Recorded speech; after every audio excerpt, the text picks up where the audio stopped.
una jugadora hoy en día jugando en la máxima categoría o jugando a nivel europeo, que podríamos considerarlo élite, pues eso sería, hoy por hoy es muy difícil, prácticamente imposible, a no ser que se junten muchas cosas. Eso es muy difícil. También es muy difícil que una jugadora, quizás algo menos, que pueda llegar a la élite, pero considerando élite eso. Antes no era eso élite, antes en la primera división jugaban 8 jugadores nacionales, era más fácil entrar, el nivel del baloncesto pues era muy similar, había muchos jugadores que tenían opción de jugar a la élite y simplemente con unas condiciones físicas de principio, pues tenías bastantes opciones de poder llegar a la élite. Ejemplos en Vizcaya hemos tenido bastantes. Mejor en la época de los 80, pues un Carbajo, un Soler, gente de este tipo, que sin ser grandes virtudes técnicas, que hoy en día serían jugadores que tú no colocabas en la élite, pero entonces sí consiguieron llegar a ser la élite, y alguno internacional. Entonces, el llegar a la élite, ¿qué nos falta? Pues colocar el camino para que esos jugadores lleguen. Antes ya he dicho el Observatorio Vizcaíno se estuvo haciendo un trabajo y yo creo que llegamos a algunas conclusiones, no muchas, pero algunas sí llegamos. Primero, que lo primero que tienes que reformar son las competiciones. Luego tienes que reformar la estructura de los clubes. Luego tienes que mejorar la calidad de los entrenadores. Y sobre todo, tienes que tener materia prima. Materia prima. Yo he echado un vistazo, por ejemplo, en Bilbao, para que tengamos datos, ¿no? En Bilbao, los chavales de 10 años en Bilbao ahora, o sea, los nacidos en el 2010, con los nacidos en el 2018, hay un 28% menos. O sea, un 28% menos. O sea, la masa crítica con la que vamos a estar trabajando es bastante inferior a la que teníamos hace, pues ya si tiramos ya más atrás, casi es un 40% menos del año 2000. Del año 2000 al 2018, un 40% menos de críos, entre chicos y chicas. Entonces, con esa masa crítica inferior, para conseguir llegar en Vizcaya a la élite, yo creo que hay que hacer un trabajo muy depurado y muy fino. Muy fino es mejorar muchísimo los clubs, que tengan estructura propia para que esos chavales tengan el sitio adecuado y el momento adecuado para poder progresar y unas competiciones adecuadas. Esas dos bases. Luego, dentro de los clubs ya habría otras mejoras que igual entramos en alguno de los otros puntos más adelante. Bueno, eran 3 ideas. Sí, pues 3 ideas he soltado. Bueno, yo he apuntado 3 cositas. Primero, la captación, que lo has dicho. No tenemos opción de captar al talento deportivo porque se nos va a otros sitios. Igual nos llegan 10 jugadores, estoy hablando de masculino, femenino es diferente. Y de los 10 jugadores, 1 o 2 ves con opciones de 1 o 2. El resto pues será entrenador, o será árbitro, o será delegado, o será profesionalización de los clubes, totalmente de acuerdo. Si no hay estructuras profesionales, pues el castillo se cae. Y luego los entrenadores, formación y profesionalización de esa formación. Y ahí me callo. Vale, vamos ahora con Iván. Bueno, yo por no repetir un poco el punto que ellos han comentado, tanto el nivel de natalidad como el número de practicantes, de jugadores, yo lo que sí he advertido como diferencia con mi generación es que la gente en su tiempo libre opta por hacer otras cosas. Hablo de que antes era mucho más habitual quedar con tus amigos para practicar el deporte que fuese. No tiene por qué ser el baloncesto, que es el deporte que nos compete a nosotros, pero sí que creo que eso ayudaba a tener un dominio motriz o coordinativo que ayuda mucho a la hora de asimilar gestos técnicos, gestos tácticos, y pues que ahora yo creo que se ven muchas más carencias a nivel, lo que digo, motriz y coordinativo que antes no se veían. Y muchos preparadores físicos de cantera comentan habitualmente que un gran volumen de su planificación de preparación física va orientado a adquirir, digamos, competencias motrices que antes era mucho más fácil que ya tuvieran asimiladas. Y luego creo también que hay un mayor reclamo de actividades para hacer.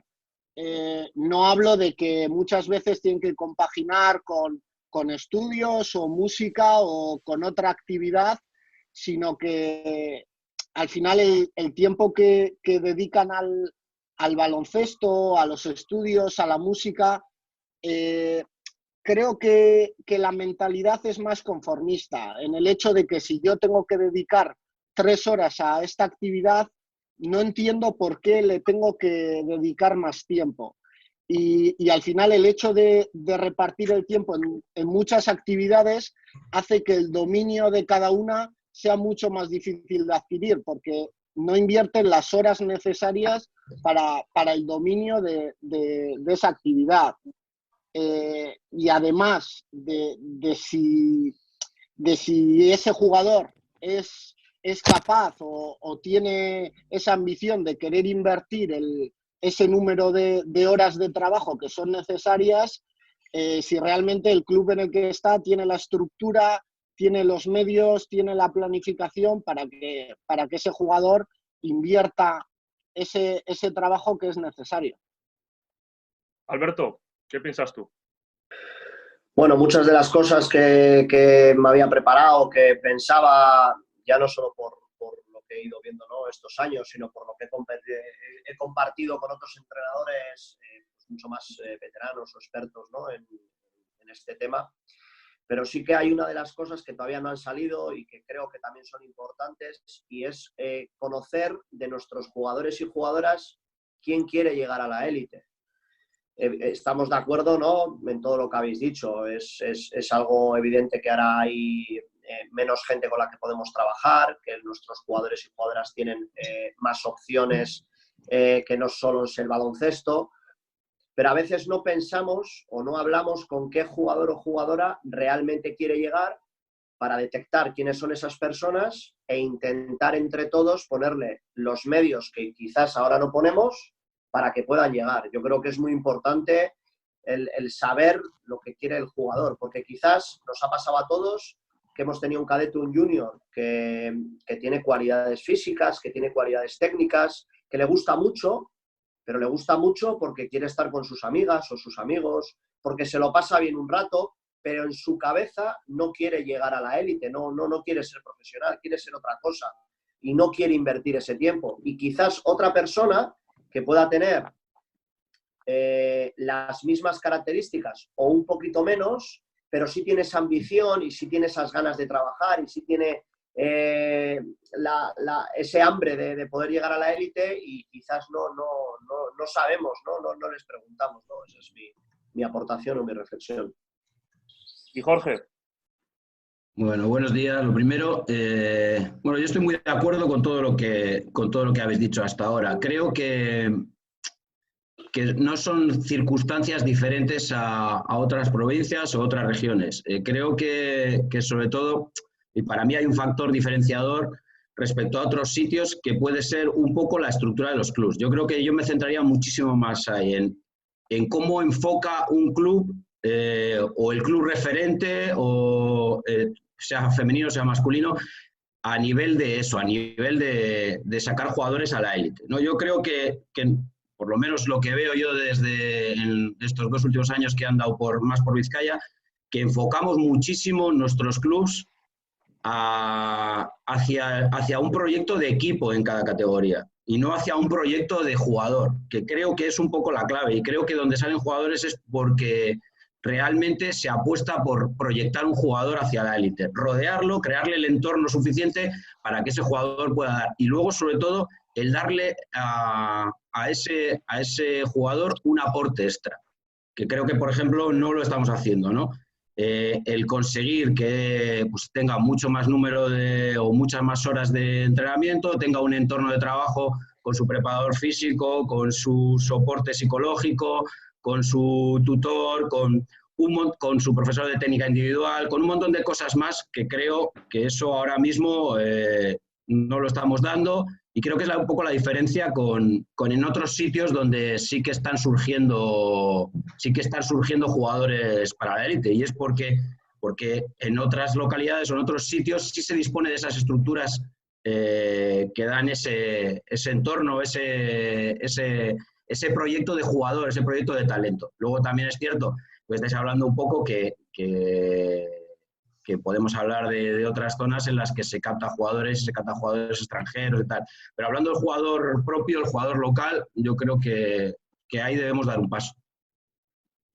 Jesús, Iñaki, nos comentaba Germán por el chat que el número de practicantes de licencias es mayor, sobre todo con un crecimiento exponencial en los últimos 15 años. Ha crecido de 8.000 a 13.000 licencias. Y que, bueno, ¿qué tenéis que comentar con este contraste, digamos? Yo creo que se hace más actividad en general en todo. O sea, cada vez hay más gente que hace más cosas. El problema es que te lleguen los talentosos, que te lleguen los niños que destacan. Y, por ejemplo, alguna vez que ves a los entrenas jugar básquet con tu equipo y ves a los peques de fútbol jugar a tu lado y dices, joder, si pues que con 4 de estos hago un equipazo. Es así, el talento deportivo está en el fútbol. Es así, es la realidad. Depende de dónde esté el chico, cuál sea el entorno. Sí es verdad que hay más practicantes ahora y proporcionalmente ahora los chavales hacen más deporte que antes, por eso hay más practicantes. Antes era en una clase, encontrabas a 4 o 5 que hacían deporte, el resto no hacían. Estos jugaban en la calle y ya está. Ahora prácticamente casi todos los chavales de los techos un poco organizados hacen deporte. Si no es una cosa es la otra. Eso sí es verdad.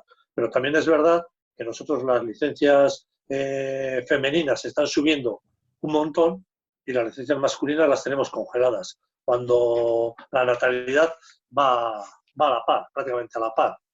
Y quizás algún chico más que chicas están haciendo ahora. Pero te digo que al final en chicas es un deporte que se está consolidando en la base en volumen, luego hablaremos de calidad, en chicos ya ni en volumen. En chicos ya está costando hacer equipos abajo para completar categorías. Eso está costando. Eso sí es verdad. O sea pero al final el problema de que un jugador sea de élite y una jugadora sea de élite es hay que poner, son muchísimas circunstancias las que afectan a esa causa. No es solo que el jugador tenga talento o la jugadora tenga talento. Tiene que estar en el sitio adecuado, tienes que cogerlo a tiempo, tienes que tener los medios para poder trabajar, tienes que tener, más que los medios, el entrenador. Muchos jugadores, como decía Cea, igual no les preguntamos si quieren llegar o no, pero sí sabemos que hay muchos que quieren llegar. De hecho, las clases de tecnificación que se están extendiendo y que están dando, los chavales están dispuestos y las familias, sobre todo, a pagar mucho dinero para que su niño juegue a alto nivel. Y cuando pagas dinero es para que tenga la mayor mejora posible. O sea, no sé si será para llegar a la élite o si para llegar lo que no le dan en su club concreto o no le dan en su entorno. Eso es verdad. O sea, son déficits que tienen los clubs que los mismos jugadores y las familias los intentan suplir por afuera para que su niño o niña mejore. Eso es verdad. Habéis comentado el tema del formato de club y por ir concretando en qué consiste el formato de club, ¿qué aspectos consideráis diferenciales a la hora de crear un club que pueda formar jugadores que puedan sacar? Ha hablado Jorge de preparación física específica, de soporte incluso psicológico.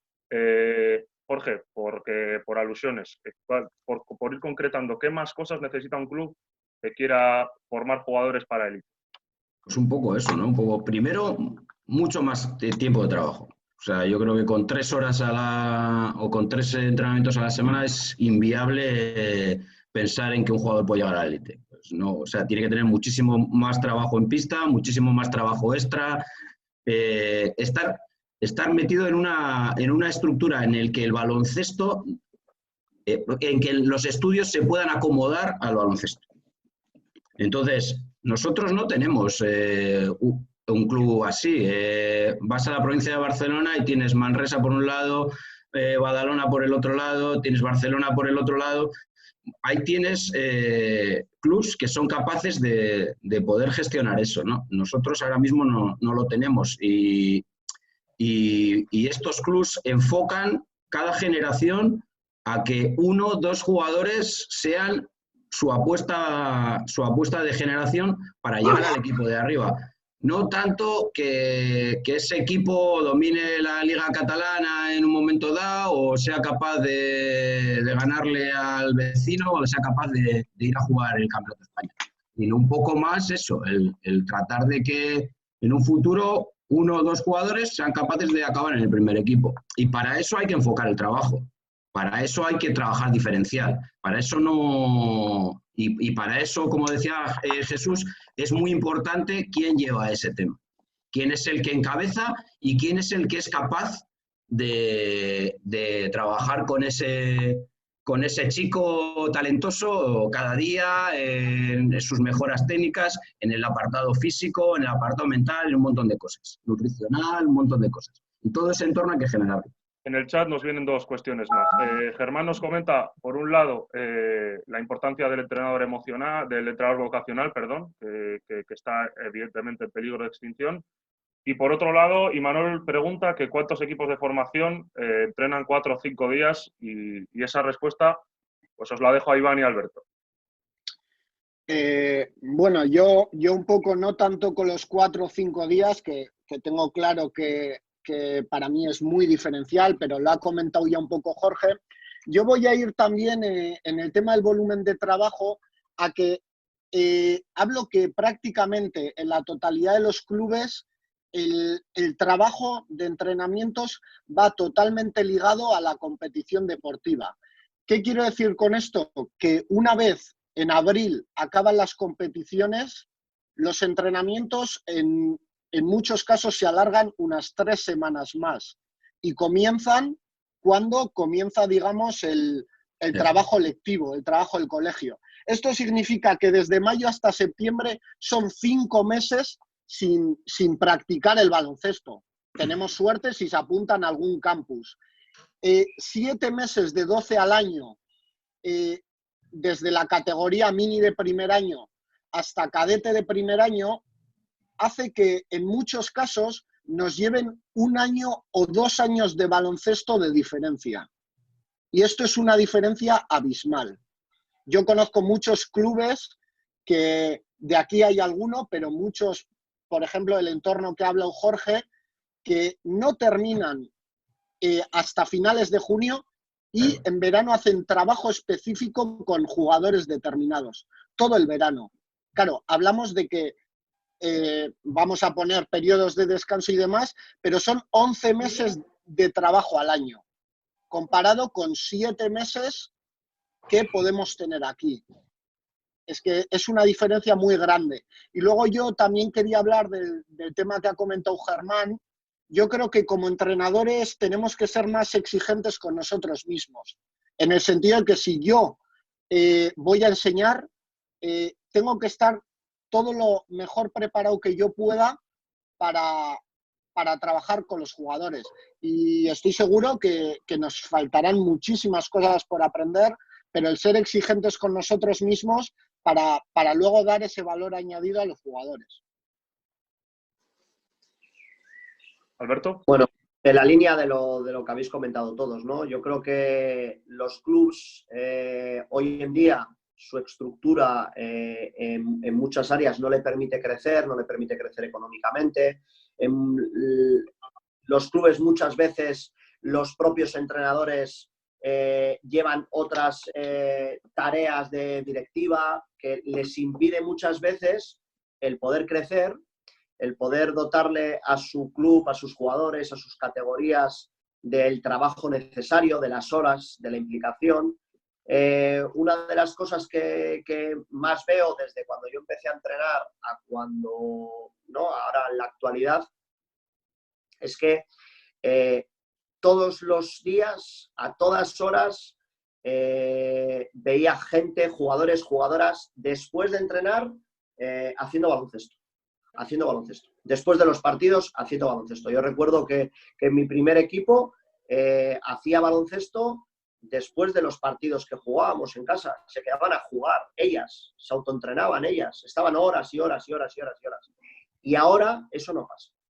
Y eso es una parte muy, muy importante en la formación de un jugador, las horas de trabajo. No solo las horas que nosotros les podemos exigir a que trabajen, sino las horas que ellos y ellas estén dispuestos por su propia voluntad de bajar a tirar, de bajar a entrenar el bote, de compartir baloncesto. Y eso yo creo que se ha ido perdiendo mucho con el paso de los años, aparte de todo lo que habéis comentado, que estoy de acuerdo. Vale, están surgiendo ahora un montón de preguntas. Yo creo que muchas van a salir después. Sí, Jesús. Sí, vamos a ver. Estamos hablando de jugador de élite. Sí es verdad que para la mejora del baloncesto en general, la mejora de los equipos, tal, pues el trabajar más y tal. Yo creo que para el jugador de élite hay unas condiciones muy concretas. Los clubes tienen que definir exactamente si quieren formar jugadores de élite. Porque hay clubes que perfectamente no quieren formar jugadores de élite. Se quieren dedicar pues, a hacer equipos, a competir, a divertirse. Son clubes que su objetivo no es ese. Tenemos que detectar si hay clubes de verdad que quieren formar jugadores de élite. El que quiere formar jugadores de élite normalmente es porque necesita jugadores de élite. Porque yo, si estoy abajo, te puede salir una joya, un chaval, una chavala, es una birrería y sabes que te va a durar lo que te va a durar si tú no tienes una estructura que le puedas dar camino, que le puedas dar cobertura. Entonces, es el club de élite el que tiene que formar jugadores de élite. Tiene que mirar hacia abajo y decir, yo quiero formar jugadores de élite y tengo que hacer una estructura la suficientemente buena para que ese jugador de élite llegue. Algunas de las preguntas que salían, pues eso, profesionalizando la estructura de entrenadores. Eso es lo primero. Los grupos son entrenadores multiusos. Como decía CEA. Pues bueno, es que sea el directivo, el que pone los bancos, el delegado, el que ficha a los jugadores, el que entreno y luego si falta uno me he visto de corto para pasar el balón también yo. O sea, tengo que tener una estructura profesional para que ese jugador tenga cobertura, para que se dedique a crecer como jugadora o como jugador. Y vemos que ha habido jugadores de élite que han llegado arriba entrenando con su club y luego con un entrenador personal o que el club le ha hecho un trabajo específico a él. Los clubs, instalaciones. Si no hay un club que tiene instalación propia o una instalación municipal que te la dejan a ti 100%, es imposible hacer un trabajo metódico y organizado. No puedes estar rotando de instalación en instalación con tus equipos y tus jugadores. Tú necesitas acabar el entrenamiento y si necesitas media hora más de trabajo con ese chico, tienes que quedarte media hora más. Pero eso necesitas una instalación propia. Si están los de fulbito pegando patadas para que te vayas del entrenamiento, para entrar ellos a entrenar, es imposible hacer un trabajo específico con un jugador, ¿no? Entonces son instalaciones, objetivo y profesionalización de estructura. Yo creo que son las tres básicas para que cualquier jugador o jugadora tenga el sitio adecuado y el momento adecuado para tener opción de llegar. Y por ir cerrando con este tema ya, yo creo que sobre todo de las preguntas que surgen en el chat, la más relacionada es la de la profesionalidad de los staffs, que la comentaba Imanol. Jorge.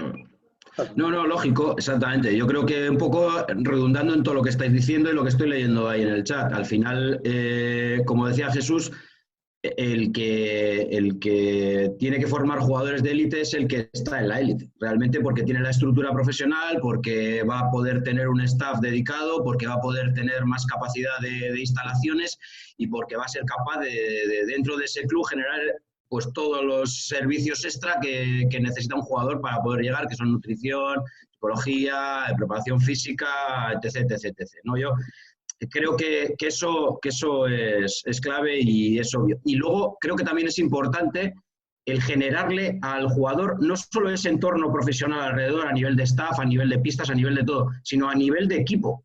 Que realmente no hablamos de proyecto de equipo, pero hablamos de que ese jugador tiene que tener, si tiene 5 sesiones a la semana de equipo, tiene que tener 5 sesiones en las que tenga muchísima competencia y el nivel de su entrenamiento sea mucho más alto que en cualquier otro sitio. Porque realmente va a jugar 1 o 2 veces por semana y va a entrenar 5 veces en una estructura de estas que estamos hablando, 5 veces de equipo. Con lo cual, si ese trabajo es bueno, si ese trabajo es competido, si realmente el nivel de ese entrenamiento es alto, le va a ayudar mucho más o va a fomentar mucho más que ese talento pueda fluir. Yo creo que eso, porque he leído por ahí una pregunta de la concentración de jugadores. Yo creo mucho en eso, en la concentración de jugadores, pero no definiendo el equipo, sino definiendo proyecto de talento y generando ese entorno a través de la competencia en el entrenamiento. De acuerdo. Vamos a ir, más o menos están respondidas las cuestiones, las que no, las tratamos de abordar después en el turno de preguntas.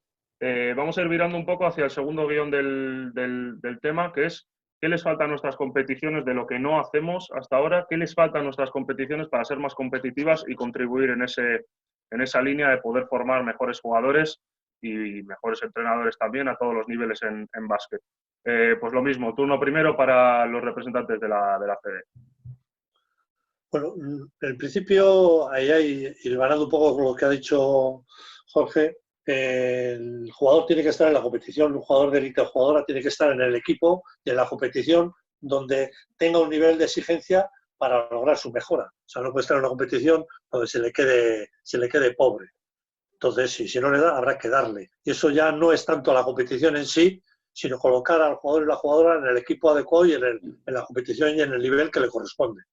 Claro, es imposible en una competición territorial dar el nivel para jugadores de élite en tu categoría. Claro, porque si vas a tener, si tienes uno por año, uno por promoción o una por promoción, bastante suerte tenemos. Entonces no vas a hacer una competición para ese jugador de élite. Entonces será el jugador de élite el que tiene que coger su competición.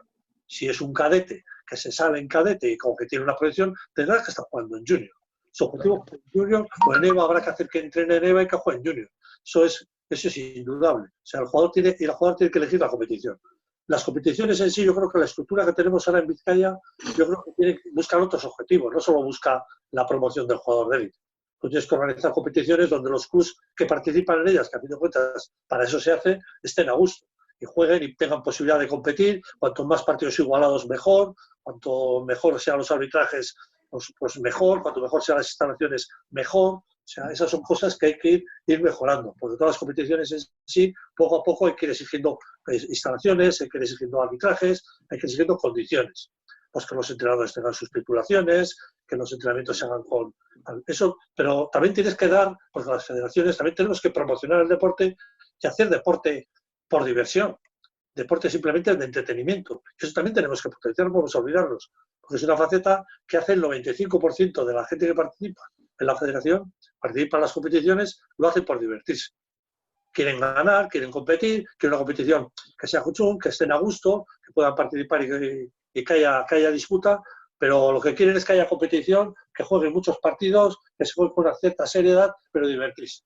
No, ellos no van buscando al jugador ni la jugadora de élite, sino simplemente por eso digo que el jugador de élite se hará en aquel equipo que esté en el sitio donde a él le venga bien, no la competición. La competición tiene una estructura que va buscando otros objetivos.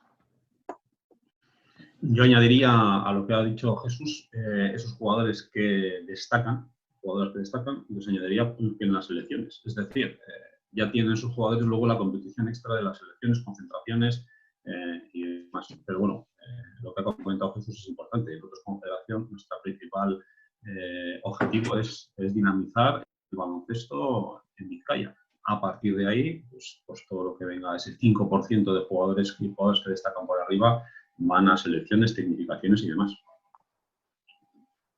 Por otro lado, y al hilo de esto nos comentaba Albert que es importante competir más y nos habla aquí en el chat de que es importante que el jugador doble con el equipo superior en categoría de formación. Que supongo que es algo con lo que estaréis de acuerdo o no. Dadme vuestra opinión, Alberto. Yo estoy de acuerdo en que el jugador, cuantas más horas, cuantos más partidos, más minutos, más progrese, ¿no? Para que hay que diferenciar dos cosas, o por lo menos en mi opinión. Estoy de acuerdo totalmente en lo que dice Jesús, de qué clubes quieren trabajar jugadores o jugadoras para que lleguen a la élite y qué clubes están o estamos para que los jugadores, ¿no? Cadetes, juniors, se diviertan, compitan y vayan más allá, ¿no? Y no queramos ir o no quieran ir más allá de eso, ¿no? Pero también tenemos otro problema. Nos encontramos en que hay quizás jugadores o jugadoras en clubes que quieren eso, es decir, que compitan y sin más. Les dejamos salir, les dejamos marchar, les autoinvitamos a que lo nuestro es bueno, pero lo de los demás también puede serlo, para que el jugador siga creciendo, tecnificaciones extra, que vayan a otros clubes con otro tipo de recursos, otro tipo de estructuras, para que ese jugador que quizás esté en mi club, que no tiene un objetivo de llegar a la élite, pero sí tengo un jugador que tiene esas características o que quiere llegar a la élite, ¿no?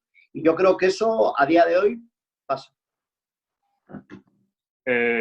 Por otro lado, nos comentaban también aquí, nos comentaba José Luis que evidentemente, más que el jugador, quien decida en qué categoría va a jugar y qué actividad y qué trabajo tiene que hacer ese jugador, el que tiene que decidirlo es director deportivo entrenador. Iván. Sí, yo estoy totalmente de acuerdo con eso. Al final, en el momento que vamos a agregar, digamos, un trabajo extra, más allá de los 3 días que puede ser lo habitual para todos, para mí tiene que haber una planificación muy importante detrás. yo no concibo el hecho de un jugador de, mira, entrenas con el cadete y luego te quedas con el junior. Y después de una sesión con una carga muy alta, ves que se pone a hacer sprints con el junior. Primero, yo creo que hace falta un trabajo de planificación física, un control de cargas, me parece absolutamente fundamental, y luego ver control de minutajes, ver objetivos. Para mí un factor muy, muy complicado es que el hecho de que los objetivos en la proyección de un jugador, objetivos individuales, intentar que no comprometan los objetivos del equipo, cuál vamos a priorizar, por qué. Yo creo que esa serie de preguntas hay que tenerlas muy en cuenta, pero sobre todo hay que planificarlas, porque lo que me parece importante agregar trabajo a jugadores con proyección, pero no a cualquier precio o sin antes planificar el trabajo que se va a hacer con él. Jorge, nos comentaba Óscar Villaverde por aquí que evidentemente que en Mini, o que según su punto de vista en Mini, no se empieza a competir por esa exigencia o esas reglas pasarela de que todo el mundo ha de jugar. Que a ver si no pensamos que cuando verdaderamente se empieza a competir es en cadete. Bueno, no sé, ya te digo, yo no conozco demasiado la categoría Mini, pero sí que creo que en esa edad yo creo que hay que fomentar sobre todo más la participación, porque creo que es más complicado a esas edades el detectar un talento con el que puedes apostar realmente para llegar a la élite. Me parece un poco más complicado en esa categoría. Yo creo que sí que a partir de infantiles creo que es donde sí se vislumbra más un poco el potencial, ¿no?, del jugador. Yo estoy muy de acuerdo en lo que estáis hablando, ¿no?, del tema de subir categorías, de jugar en categorías superiores, pero sí, y sobre todo lo que dice Iván del tema de planificar muy bien las cargas para que un jugador no acabe harto de baloncesto, ya no solo a nivel físico, sino acabe harto a nivel mental de baloncesto. Y creo que hay otro factor importante en ese tema, que es, sí que es cierto que yo creo que tienen que tener ese estímulo extra de jugar en una categoría superior, en una categoría en la que se les complique la vida, pero creo que también es importante que compitan en la suya, y que compitan en la suya aunque la dominen, porque esos jugadores no pueden estar siempre sufriendo, siempre teniendo un techo que derribar, siempre teniendo que dar un paso más hacia arriba, sino creo que en algún momento tienen que poder dominar una categoría, sentir esa sensación que es dominar una categoría y hacerles que disfruten, ¿no?, de lo que están haciendo. Jugador, al final, como decía Alberto antes, se le pregunta si quiere o no llegar a la élite, pero también tenemos que provocar que quiera llegar. Y si lo hartamos de baloncesto, le llenamos de problemas continuamente y nunca tiene un momento en el que esparcirse, en el que realmente mostrarse cómo es como jugador con gente de su edad, creo que cometemos un error y que podemos llevar a ese jugador a que en un momento dado pues pierda un poco la ilusión por lo que está haciendo. En el tema de las competiciones yo sí que haría dos apuntes que yo creo que los habéis hecho, pero bueno, sí que los haría, que serían, uno, aumentar muchísimo el número de partidos, aumentar muchísimo, crear competiciones con más partidos, empezar antes, acabar después, no sé si es posible o no, yo hablo un poco de lo que sería lo ideal, y luego tratar de buscar sistemas en los que haya más partidos igualados. No sé si un sistema de ascensos y descensos, pues de 5 posibles ascensos o 6 posibles ascensos o descensos durante el año, que permita que siempre estés jugando partidos. No sé cómo se podría dar, porque la verdad ni me lo he planteado, pero sí que creo que en esas dos líneas hay que trabajar, ¿no? Al final nosotros tenemos un volumen muy alto de jugadores, pero regiones donde salen más jugadores de élite tienen más número, por población, más número de equipos, más número de jugadores, y ¿qué pasa? Pues que tienen más competencia en la liga y son capaces de jugar partidos mucho más apretados. Tú acabas yendo a un campeonato de España y sabéis todos, y os toca jugar con un equipo catalán, y el equipo catalán, sin ser mejor que tú, sin tener más talento que tú, pero es mucho más equipo a nivel de competición. ¿Por qué? Porque lleva todo el año compitiendo. porque ha competido y ha jugado muchas situaciones complicadas de partido, y tú no, tú has jugado 3. Y entonces llegas y esa situación no la has vivido, o la has vivido muy pocas veces. Entonces, creo que en ese sentido habría que también dar un paso. Íñigo, Sí. Sí, yo quería comentar lo de Jorge, porque estoy totalmente de acuerdo con él. Es una de las cosas que iba a decir, porque yo creo que no la hemos comentado tanto, es a nivel del plano mental del jugador. Hay un sistema de competición, creo que entre otros se implementa en Cataluña, que consiste en, dentro de una misma categoría, hacer más grupos de menos equipos. ¿Qué conlleva esto? Que la propia fase se acabe antes, porque hay menos partidos. Y realizar 3 fases en vez de 2, que puede ser lo habitual. ¿Qué implica esto? Que hay 3 veces en los que hay ascensos y descensos. Para mí esto da muchas cosas positivas. En primer lugar, que un equipo acaba jugando en la categoría que merece jugar, porque puedes tener una fase mala, pero 3 es difícil. Segundo, y para mí es lo más importante, es que al ser las fases tan cortas, implica esa tensión, esa presión y que haya objetivos competitivos continuamente. Para mí esto hace que a la hora del plano mental del jugador, de tener que competir, de saber manejar la presión, ayude mucho. Y creo que es un sistema de competición que es bastante bueno. Jesús. Sí, estamos hablando de jugadores de élite, y eso es lo que creo que tenemos que centrarnos ahí. Porque si no, yo estoy de acuerdo que las competiciones tienen que ser más igualadas, hay que buscar sistemas para que todo el mundo esté compitiendo el mayor número de partidos posibles. Tenemos muchas pegas, por ejemplo, el deporte escolar tiene sus limitaciones de números de partidos, si hay descansos obligatorios. Eso sí nos condiciona bastante. Pero un jugador de élite hay que forzarle para que llegue. Hay gente que tiene un talento innato, pero se tiene que meter muchas horas. A pesar del talento, el talento solo con ese talento no le vale. Necesita más cosas. Necesita un trabajo específico con él. Por eso, jugar en un equipo concreto que dice que está sobrado, pues sí, también necesita ese plus. Yo ya tuve varios casos de chavales que venían, que de mini pasaban a jugar, estaban jugando en infantiles durante 3 años, porque eran de premini hasta infantiles. 3 años, hasta que no consiguió jugar otra vez, a jugar en mini, salirse en la competición, digo, joder, es que ahora estoy disfrutando, ahora estoy jugando, pero tú no vas a llegar a élite, porque tú lo que tienes que estar es continuamente poniéndote trabas para que mejores. No vas a jugar donde tú quieras, vas a jugar donde tú tengas que jugar para mejorar. O sea, es que yo aquí disfruto, aquí soy el bueno, no, tú jugarás en esta posición, harás estos movimientos porque son los que a ti te convienen para mejorar. Pero eso ya es una estructura profesional. Yo cojo a un chico con 12, 13 años, tiene talento, tiene físico, tiene condiciones, vamos a hacer un trabajo específico con él. Y eso significa sufrir, significa trabajar y significa sufrir. No le quitamos el tema de disfrutar, pero el disfrute yo creo que no lo pondría en primer lugar. Jorge, Sí. Respóndele a Jesús. Yo creo, yo te he dicho, estoy muy de acuerdo que tiene que estar sufriendo y que tiene que estar poniéndole problemas continuamente, pero creo que si no hay nunca un momento en el que el jugador puede expresar todo lo que ha sufrido y todo lo que ha aprendido en ese sufrimiento en algún sitio en el que se pueda explayar, creo que el jugador acaba estando frustrado. Consigues un jugador frustrado, un jugador harto del baloncesto. Y hay 1000 ejemplos, ¿eh?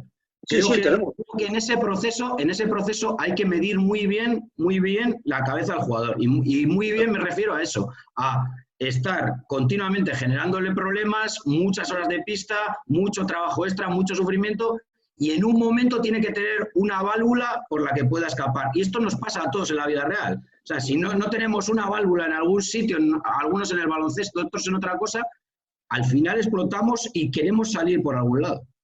Pero hay que hacerle el acompañamiento. Claro. No. Si esto yo como decía Iván antes, esto es claro. Por eso tiene que ir guiado en una estructura profesional, porque para esto hace falta alguien que también planifique eso, que también planifique ese tipo de trabajo. Cómo pasas de esos momentos en los que estás sufriendo y cómo tienes esa válvula de escape para poder expresar todo tu baloncesto en una categoría en la que puedes dominar.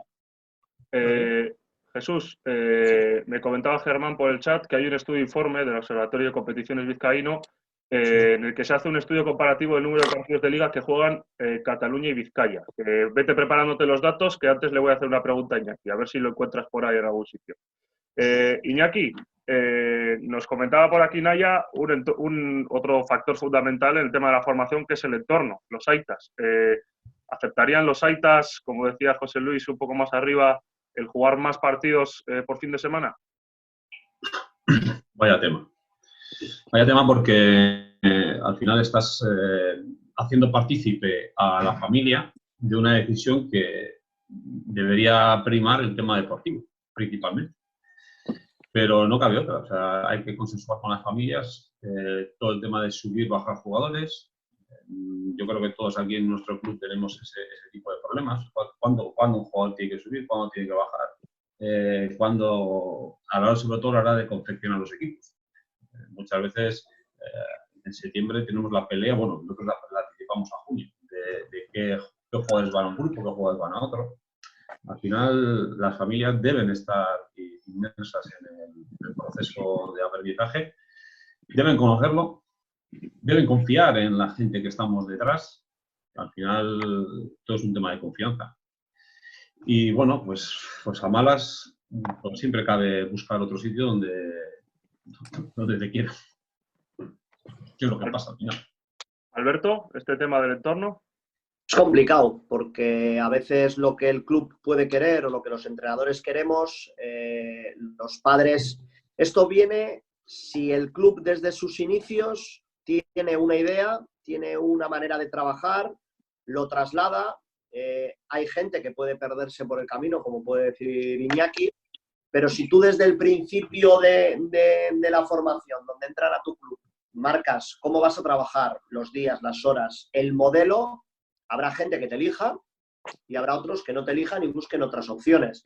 Pero si tú desde el primer momento, lo que no podemos hacer es, ahora tenemos una idea y dentro de 4 años la queremos cambiar y esas generaciones que están adaptadas a una manera de trabajar, a unas horas, a unos entrenadores, lo quieres cambiar todo de golpe porque has escuchado que eso es mejor, al final ahí es donde a las familias se les marea, ¿no? Yo creo que un club que desde sus inicios tiene una idea muy clara de cómo trabajar, de cómo lo va a hacer y a dónde quiere llegar, y eso se lo explica a la familia, habrá familias que te elijan y no tengas ningún tipo de problema en que entrenen, jueguen, vayan a campeonatos y la liga acabe en junio. Pero si eso no lo haces desde un inicio, desde que son más pequeños, entonces ahí sí que habrá problemas. Y será complicado. Yo creo que, por ejemplo, ahí tú puedes modificar tu política de club, ¿no? Imagínate, tienes una buena generación y el problema viene, por ejemplo, en infantiles, que quieres hacer un equipo A y un equipo B. Ahí es donde realmente tienes el verdadero problema, ¿no? Que un equipo va al rendimiento y otro equipo va al ocio. Claro, ¿cómo vendes eso? Porque tu política tiene que cambiar. Si no, esos jugadores no van a seguir en tu club, se van a ir al otro club que está al lado y que decía antes Jesús, pues es el club de élite que forma, ¿no? Tú dentro de tu club quieres dar cabida a eso. Sí, estoy de acuerdo, pero si yo desde el primer momento me antepongo a que puede pasar eso, ¿no? Todos nos hemos puesto en esa situación y alguna vez nos ha llegado que en infantiles tenemos que hacer división. Pero si desde el primer momento nosotros lo marcamos, yo me imagino que cuando entran los jugadores a jugar en sus primeros años, le explicamos qué tipo de club somos, ¿no? Y qué tipo de club somos en mini y en senior. O por lo menos a grandes rasgos, qué es lo que queremos hacer y qué es lo que hacemos. Si en mini entrenamos 2 días y en infantil entrenamos 4, lo tienen que saber desde mini. No se lo podemos decir en infantiles, porque ya saben que han entrado a un sitio que de mini a infantil pueden entrenar más, o que cuando lleguen a infantil puede haber separación de equipos, que cuando lleguen a cadete no podrán entrenar ahí y tendrán que entrenar en otro sitio. Pero el padre, el entorno, lo tiene que conocer. Nos pueden elegir o no, pero lo tiene que conocer, o por lo menos esa es mi opinión. El mayor número de cosas que el club tiene claras. Estoy de acuerdo que en ese proceso puedes ir mejorándolas y algo que en una generación no has comentado, puede pasar que llegue a cadete y lo tengas que hacer. Pero si tienes una idea clara, yo creo que no hay tanto problema. Si desde el principio marcas las líneas en las que va a trabajar el jugador de tu club. Jesús, ¿has encontrado los datos? No encuentro los datos porque tengo esto del confinamiento es lo que tiene. Tengo algunas cosas, pero no tengo las competiciones de todas las. Pero yo creo que es un tema muy extenso para empezar a entrar ahora en tema de competiciones de las demás autonomías y De acuerdo. cosas. Yo he visto algunas preguntas por ahí que sí, por ejemplo, López Aróstegui podría jugar, hubiera llegado donde ha llegado si se hubiera permanecido en Vizcaya. Si hubiera permanecido en Vizcaya en este momento, pues igual sí. Hace 5 años, pues no. Hace 5 o 6 años no. Yo creo que al final se ha llegado donde está es porque ha estado en el sitio adecuado y en el momento adecuado. Porque igual, si se hubiera ido al Madrid, igual tampoco llega. O al Barcelona, pero fue al Juventud. El Juventud estuvo, pues ha tenido ha estado en el sitio adecuado. Nosotros tenemos ejemplos clarísimos. El último jugador vizcaíno que ha estado, pues, Javi Salgado, ha estado jugando en la ACB porque ha estado en el momento adecuado, en el sitio adecuado. Igual va un año antes, un año después y no llega a donde ha llegado. Al final se dieron las circunstancias y el entorno con el entrenador, coincidió el equipo, la coyuntura del equipo en el que jugaba, tuvo los ascensos, no entró directamente a CB, entró desde la LEF, bueno, desde la EVA, la LEF, tuvo esos pasos intermedios que al final le colocaron en un carril donde tuvo un club que tiró para arriba y tiró con él. Pero si hubiera pillado en otro sitio, con un club asentado en ACB, igual no hubiera llegado nunca. O sea que eso, al final, también para llegar a la élite, tú puedes ser un jugador de élite, pero también tiene que darse el motivo de que haya algo que te coloque en el carril que sea el que tú necesitas en ese momento, o el que te venga bien, ¿no? Por reubicarnos un poco, antes de continuar, que estábamos con la pregunta de qué les falta a las competiciones, pero nos hemos ido yendo ahí un poco y cada vez al final nos vamos yendo un poco de la línea que queremos seguir.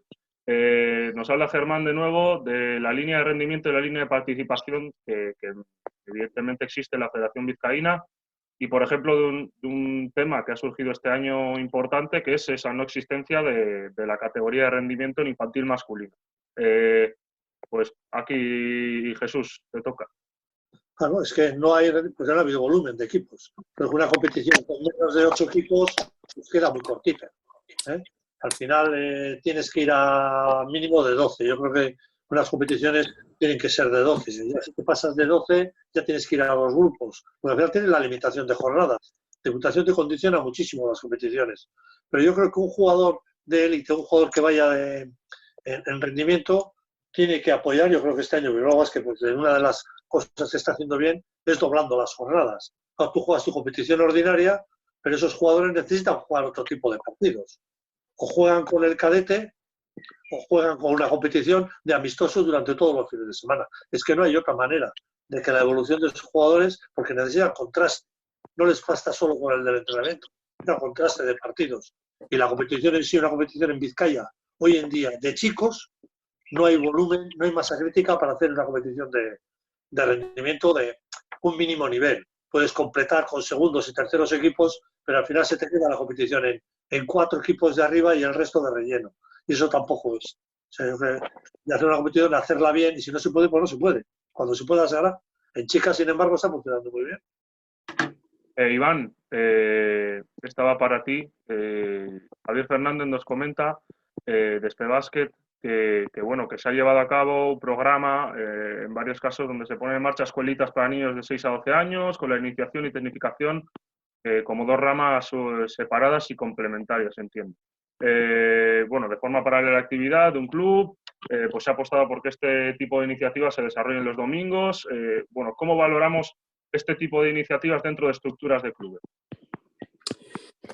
Bueno, a ver, yo creo que el iniciar una actividad a edad temprana nos puede llevar a pensar que el dominio de esa actividad va a llegar antes.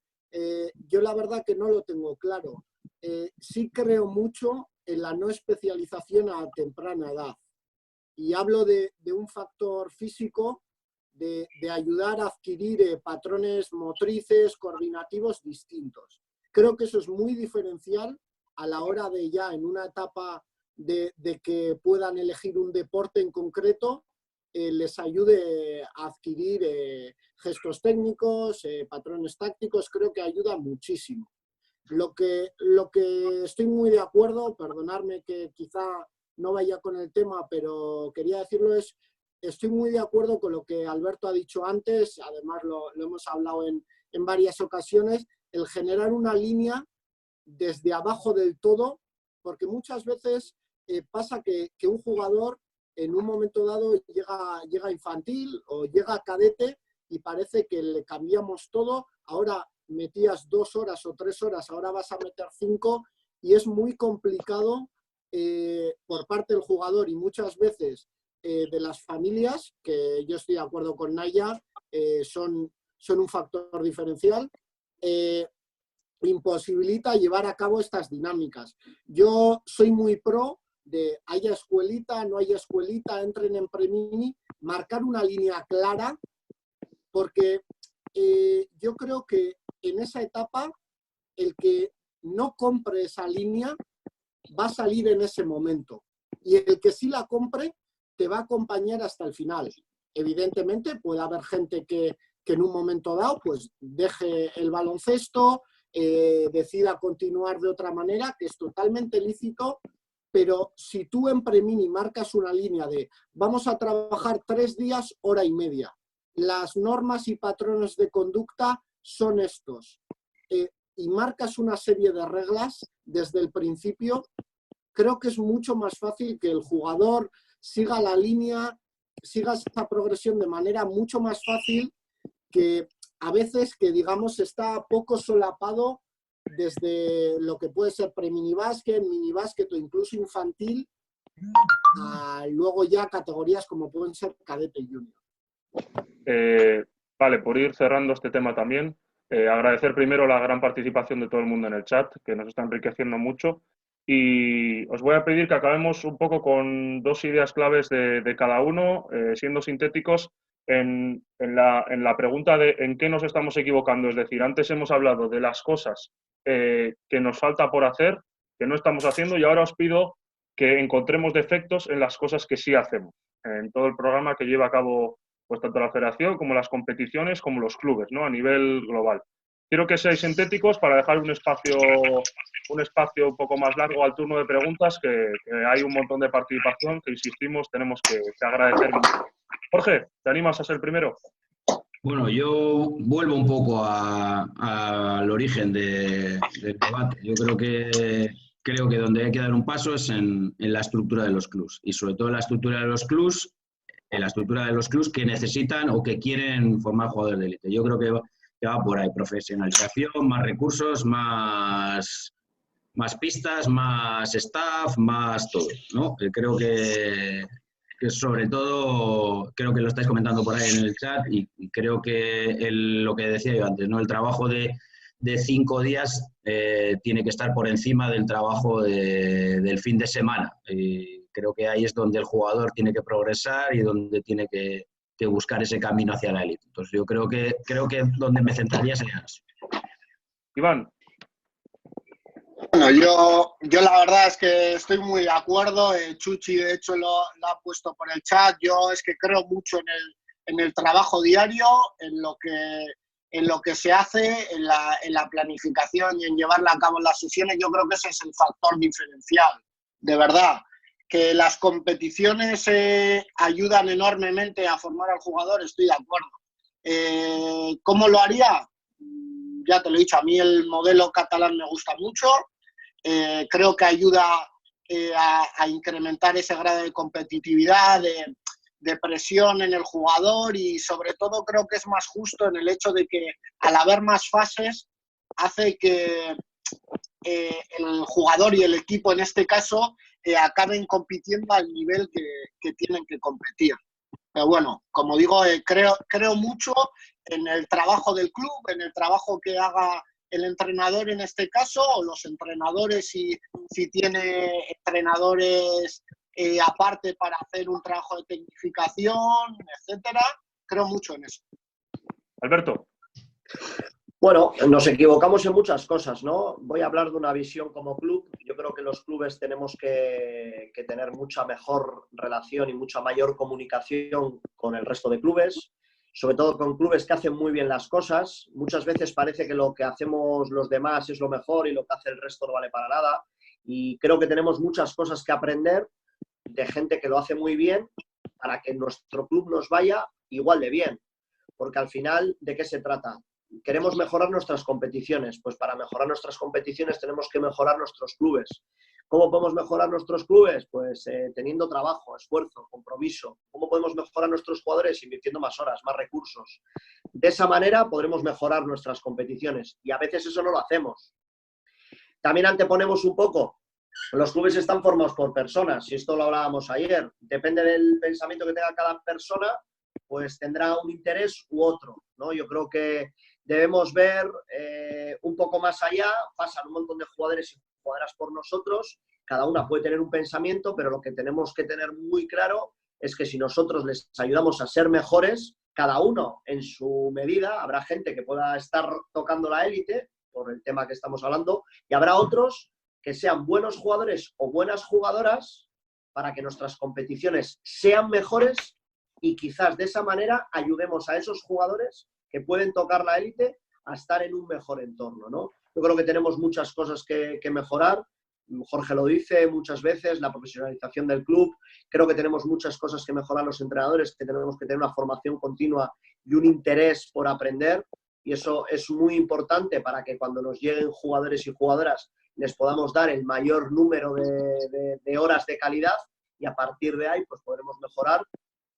El problema que tenemos nosotros, pero que también lo tienen en otras comunidades, que al final nos estamos centrando siempre en Cataluña, en Madrid, y bueno, luego habría que ver en los equipos de élite, cuántos jugadores del primer equipo tienen. Es verdad que sacan muchos más que nosotros, ¿vale? Pero habrá que ver qué recursos económicos, qué estructuras tienen y qué capacidad o desde el principio de sus inicios quizás han marcado una línea que han hecho que el baloncesto sea igual de importante que otras cosas, que quizás en Vizcaya el entorno, las familias ven el baloncesto como algo muy por debajo a otras actividades que sí que las valoran y sí que aportan para que sus hijos o sus hijas crezcan, ¿no? Entonces ahí yo creo que es un montón de cosas que he dicho para poder mejorar.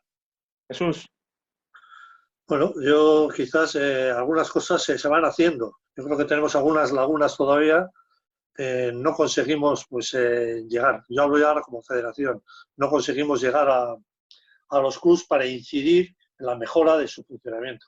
Porque es una faceta que la federación está formada por los clubs son los que integran la federación, pero desde la federación tiene que buscar alguna fórmula para poder ayudar a los clubs a desarrollarse como tal, como organización.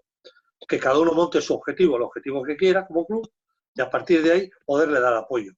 Luego, el tema de la tecnificación, también, bueno, nosotros una de las cosas que cuando yo llegué vi era el tema del campus, por ejemplo. Que la federación hiciera un campus, yo consideraba que era un error en aquel momento, ya, en ese año. Antes no, pero en aquel momento ya era un error. ¿Por qué? Porque yo creo que en la medida que los clubs vayan cubriendo las necesidades que tienen sus jugadores y jugadoras, la federación tiene que dar un paso al lado. Lo que tiene que hacer es que sean los clubs que vayan desarrollando. La federación está para acompañar, para ayudar a esos clubs. Entonces, ¿por qué tenemos que desarrollar entonces la tecnificación? La tecnificación la tenemos que desarrollar y mejorar porque vemos que hay una laguna en muchos clubs que no se cubre, sobre todo en esos clubs pequeños, esos clubs desperdigados, esa jugadora o jugador que está suelto en un equipo de Premier Basket o por ahí. Ahí sí hay que echarle una mano, hay que intentarle, hay que motivarle y hay que ver si hemos conseguido detectar esos talentos que quedan por ahí perdidos y a los que los clubs con las estructuras que tienen ahora no llegan. Tenemos que mejorar en el tema femenino, en la integración de las entrenadoras. Creo que yo estoy obsesionado con el tema y no conseguimos darle la vuelta. No hay chicas entrenando a los niveles que deberían estar. Hay chavales abajo ayudando, pero no llegan arriba. Yo creo que también es importante que la mujer se integre dentro de las entrenadoras y en equipos de nivel. Si echamos un repaso dónde están los equipos y quién entrena a los equipos de la 1, de la Liga Femenina 2, de la Primera División, de la Segunda, de las ligas vascas en chicas, vemos que tenemos un verdadero agujero. Y el baloncesto femenino, también las entrenadoras tienen que ser parte del baloncesto femenino. Yo creo ahí son lagunas gordas, así a brocha gorda también, pues que detectan. De acuerdo. Iñaki. Pues yo incidiría sobre todo en el tema de captación, porque todo esto que habéis dicho está muy bien, pero si por debajo no entra gente, lo tenemos complicado. Todos aquellos clubes que utilizan y tienen escuelitas, tendríamos que estar juntos para organizar un torneo de noviembre, un torneo en el PI, por ejemplo, que también hemos abierto la categoría de escuelitas. En el BBK organizamos con el Club de Bilbao, que también utilizamos la categoría de escuelitas para promocionar. Y Baizábal sé que hace algo, hay topaquetas. O sea, esa es la competición que para mí es importante para sentar el baloncesto vizcaíno. De hecho, pues todo este tema del coronavirus nos ha fastidiado una competición que queríamos organizar el 4 de abril, previo al partido del Juventud en Sevilla. Entonces, ahí es donde yo incidiría y donde le pondríamos bastantes recursos. Vale, a ver, chicos, ahora a partir de ahora abrimos turno de preguntas. Quiero que las vayáis escribiendo por el chat de grupo. Trataremos de responder a todas las que sea posible, aunque me imagino que si cada uno tiene una pregunta será bastante complicado. A ver, Iker Iturbe, que nos quería comentar alguna cosa, que llevaba hablándonos un rato para poder intervenir. Iker, ¿qué nos querías decir? Hola, buenas. Que me alegro mucho de veros a todos, que ha sido muy interesante escucharos, lo primero, y que quería hablaros un poco de algunas cosillas que han ido saliendo y que yo creo que son importantes y que puedo aportar un poco de mi experiencia. Una era del tema del estrés que ha dicho Jorge Lordi. Yo creo que la competición es importante, pero realmente, en mi caso, el tema es que está asociada a la estructura del club. Entonces, los clubes tienen unos intereses que no están de acuerdo con los jugadores. En mi caso, cambié mucho de club, porque cambiaban mucho las estructuras en aquel momento, y eso hizo pues, que siempre me tuviese que amoldar a una estructura cambiante, con unos objetivos, y que igual no eran los míos. Y jugué siempre muy estresado, selecciones, muchos entrenadores que hay que demostrar, y bueno, ya sabéis todos cómo soy, y bueno, eso hizo que realmente hubo momentos que no disfrutaba, porque, por ejemplo, con Jorge, que me recuperó un poco después de juveniles, yo ese año lo quería dejar. Y bueno, él me llamó, fui a Jesuitas, realmente disfruté otra vez del básquet y pude volver a competir, pero estuve a punto de dejarlo. Entonces eso por una parte. Y luego, hilando todo lo anterior, os oigo mucho hablar de objetivos, de clubes, de todo eso. Y yo creo que una cosa importante que tienen en Cataluña es no grupos de jugadores, sino grupos de entrenadores que acompañen al jugador desde siempre. Y esto incluye preparadores físicos, entrenadores de otros deportes, que es lo que hace LeBron y toda esta gente, para jugar en un entorno menos competitivo. Luego, hace falta herramientas para juntar entrenadores, que yo creo que esa es la parte que tiene que hacer la federación.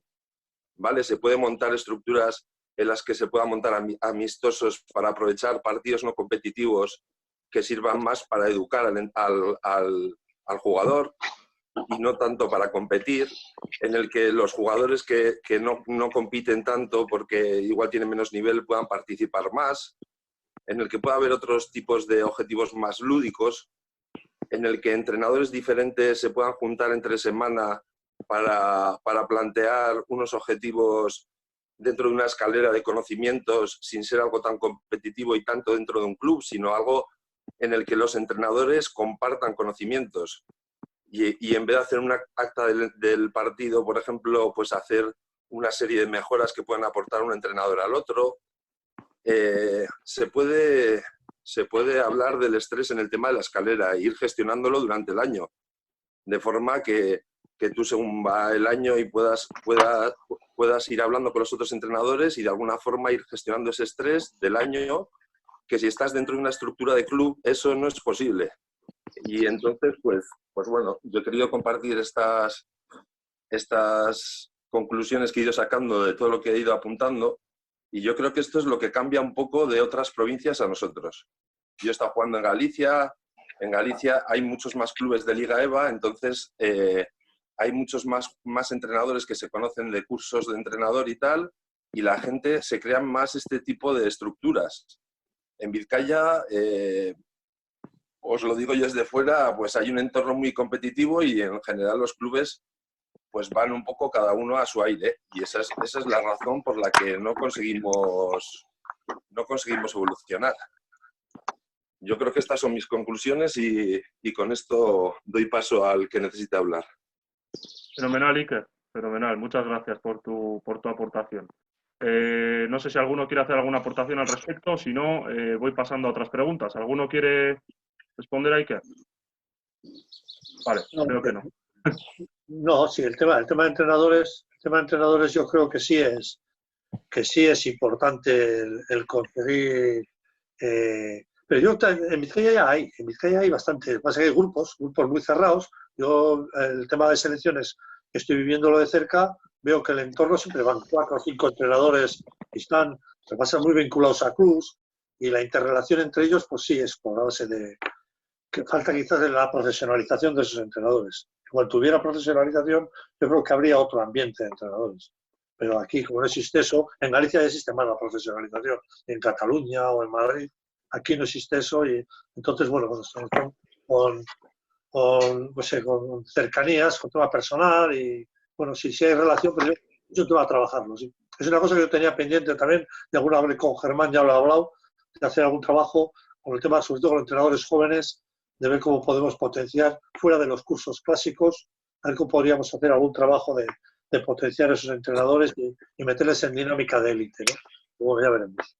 Hablaba, al hilo de todo ello, hablaba Tucci de un espacio físico para poder compartir conocimientos. Germán le respondía que hemos tenido que suspender el día del entrenador, que evidentemente pues parecía una buena cita para poder hacer eso. Tengo 2 preguntas de Natalia Villota. Una es para Iván Gil, y la pregunta es: ¿piensas que se le da más importancia conforme pasa la temporada en el básquet vizcaíno a la mejora del equipo que a la de los jugadores y jugadoras? Bueno, pues hola Natalia, la verdad que me llevo muy bien con ella. Bueno, yo creo que quizá en algunos casos la prioridad va demasiado enfocada al equipo y poco a la mejora del jugador. Y yo creo que esto va un poco al hilo de lo que hablábamos antes, de que hay veces que un jugador destaca mucho en una categoría y el primer pensamiento que tenemos es: necesita algo más, entonces vamos a subirle a la categoría siguiente.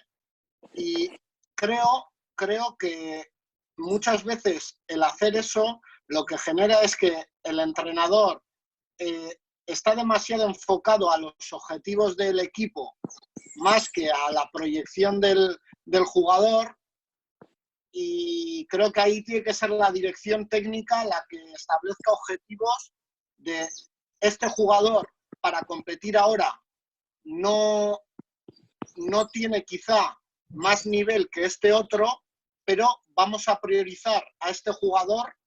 Quizá nos pueda costar partidos, pero este es el jugador por el que apostamos, este es el jugador que consideramos que tiene proyección y apostamos por él. Yo creo que no hace falta elegir entre la mejora del jugador o los objetivos competitivos del equipo. Sí que creo que hay una primera fase de la temporada en la que tiene que ir más orientada a una cosa, y una última fase de la temporada que, dependiendo de la categoría, dependiendo de los objetivos, podría iniciarse en febrero, podría iniciarse en marzo, dependiendo un poco, en la que sí se puede priorizar un poco más los objetivos del equipo, pero yo creo que en ningún momento dejando de lado el otro apartado. Estupendo, Iván. Natalia tenía otra cuestión, esta vez es para Jorge, y nos preguntaba: los jugadores y jugadoras vizcaínas con talento que podrían llegar a la élite y no lo hacen, ¿puede ser que sea, como decía Pepo en su libro, porque se preocupan más de mostrarlo que de demostrarlo? Jorge. Pues no lo sé, yo creo que para mí el principal problema de que un jugador vizcaíno no llegue a la élite o no haya llegado a la élite últimamente va muy enfocado a lo que estábamos hablando, que no ha habido una estructura en la que se pueda dar ese camino. Para mí va básicamente por ahí. Entonces, quizá la idea que tiene Natalia es que cada equipo, un poco redundando en lo de Iván, cada equipo trata de sacarle el mayor rendimiento competitivo al equipo en sí y no se preocupa tanto de que ese jugador pues bueno, pueda tener un entorno que quizá no esté ligado al rendimiento del equipo como equipo, sino más ligado al rendimiento o a la mejora del jugador. Yo creo que puede ir por ahí. Sí que creo que también hay que distinguir, y porque estábamos hablando mucho de una cosa y de otra, estamos hablando de una cosa es el enfoque de un club que quiere llevar a un jugador a la élite y el enfoque de un club que simplemente quiere participar, competir y que no tiene ese interés en llevar un jugador a ninguna categoría superior ni nada parecido, sino que simplemente pues, juegan para competir. De acuerdo, Aritz Duro vertía una cuestión sobre todo, la otra la hemos respondido hablando de actividades mensuales, trimestrales para ir formándonos todos juntos como entrenadores, ya lo están hablando por ahí los espacios físicos, etcétera, pero otra que nos hacía, y esta es para todos, y va al hilo también un poco de lo que se está hablando en el chat, que lo comentaba también Imanol, no hemos hablado de la autocrítica de los entrenadores vizcaínos. Y os pregunto, ¿creéis que ese nivel de los entrenadores vizcaínos es bueno? En líneas generales, evidentemente. ¿Qué sensación tenéis vosotros de cuál es el nivel en el que se encuentra ahora mismo la formación en baloncesto vizcaína? Esa es la pregunta de Aritz. Alberto, ¿te animas? Bueno, yo creo que aquí, no sé cuántos estamos ahora mismo en este debate, jueves a la 51. mañana. ¿No? ¿Cuántos? 51 ahora mismo. Bueno, pues aquí hay 51 personas que les preocupa esto, que quieren mejorar, porque si no, no invertirían tiempo en esto. Yo creo que muchos entrenadores invierten mucho tiempo para ser mejores. Eso significa que no están satisfechos de lo que tienen, con lo cual ahí hay una parte de autocrítica. Evidentemente, habría que hacer otra parte de autocrítica que nos consideramos, dentro de lo que somos malos, somos mejores que los de al lado. Pero eso no pasa solo en Vizcaya. Yo veo mucho este tipo de preguntas siempre, no, en Vizcaya, pero yo voy a muchos campos de muchos sitios y voy a Galicia y tienen las mismas preguntas y las mismas cosas. Esto pasa en todas las comunidades, absolutamente en todas. Evidentemente vivimos en Vizcaya y queremos mejorar nuestro baloncesto.